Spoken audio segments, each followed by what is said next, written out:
तुर्की और सीरिया में भयंकर भूकंप ने भारी तबाही मचाई है। इस आपदा में अब तक 21,000 से ज्यादा लोगों की मौत की पुष्टि हो चुकी है। अभी भी दोनों देशों में बड़ी संख्या में मलबे में लोगों के फंसे होने की आशंका जताई जा रही है, जिससे मौत के आंकड़े और ज्यादा बढ़ सकते हैं। भूकंप की भीषण मार झेल रहे तुर्की को भारत सहित दुनिया भर के 70 देशों और 14 अंतर्राष्ट्रीय संगठनों ने मदद का हाथ बढ़ाया है। वहीं सीरिया इस मामले में काफी अलग थलग पड़ा दिख रहा है। तुर्की के मुकाबले सीरिया की मदद के लिए बहुत कम ही देश सामने आए हैं। इसे देखते हुए संयुक्त राष्ट्र को भी दूसरे देशों से सीरिया की मदद के लिए अपील करनी पड़ी है। हालांकि अरब देशों ने सीरिया के लिए मदद का हाथ बढ़ाया है। भूकंप के लगभग तुरंत बाद यूएई, जॉर्डन, अल्जीरिया, मिस्र, लेबनान, तुनिस, इराक, कुवैत और फिलिस्तीन ने सीरिया की मदद का ऐलान किया था। इन देशों ने दमस्कस, लटाकिया और एलेप्पो में रेस्क्यू टीमें भेजने की बात कही थी। इन देशों के रिस्पॉन्स की वजह से पश्चिमी देशों पर भी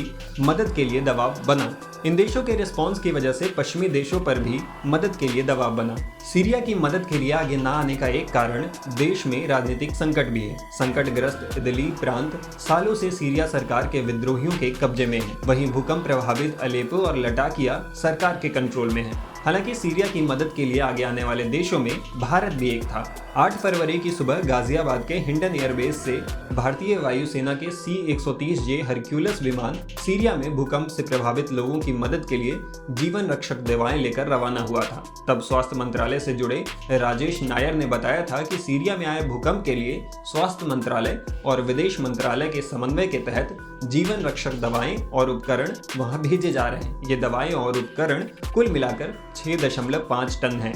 भारत की तरफ से मदद की खेप पहुंचने के बाद भी सीरिया के लिए मदद की अपील की जा रही है। भारत में सीरियाई दूतावास ने गुरुवार को भारतीयों से विनाशकारी भूकंप के बाद आगे आकर मदद करने की अपील की है। दूतावास ने एक स्टेटमेंट जारी कर कहा है कि हम समाज के सभी वर्गों के लिए अपने भारतीय मित्रों से आगे आने और मदद करने की अपील कर रहे हैं। कोई भी स्वयंसेवक योगदान देना चाहता है तो उनका योगदान करने के लिए स्वागत है। दूतावास ने आगे कहा, मेडिकल इक्विपमेंट्स और डिवाइसेस, इमरजेंसी दवाएं, कंबल, तंबू, सर्दियों के कपड़े, प्रोटेक्शन और सेफ्टी टूल्स जैसी चीजें मौजूदा समय में अर्जेंट बेसिस पर देश में प्रभावित लोगों के लिए जरूरी है। इसके लिए दूतावास की तरफ से डोनेशन के लिए बैंक अकाउंट नंबर के साथ इससे जुड़े लोगों के कॉन्टैक्ट डिटेल्स भी शेयर किए गए हैं। ताजा जानकारी के मुताबिक 6 फरवरी को आए भूकंप की वजह से दोनों देशों में 21,000 से ज्यादा लोगों की मौत हो गई है। 17,000 से ज्यादा लोग तुर्की में और सीरिया में 3,000 से ज्यादा लोगों की मौत हुई है। माना जा रहा है कि ये आंकड़ा और बढ़ सकता है, क्योंकि बहुत सारे लोग अब भी लापता हैं और जैसे जैसे वक्त बीतता जा रहा है मलबे में लोगों के जिंदा बचने की उम्मीदें भी कम होती जा रही है। टाइम्स नाउ भारत डिजिटल की रिपोर्ट।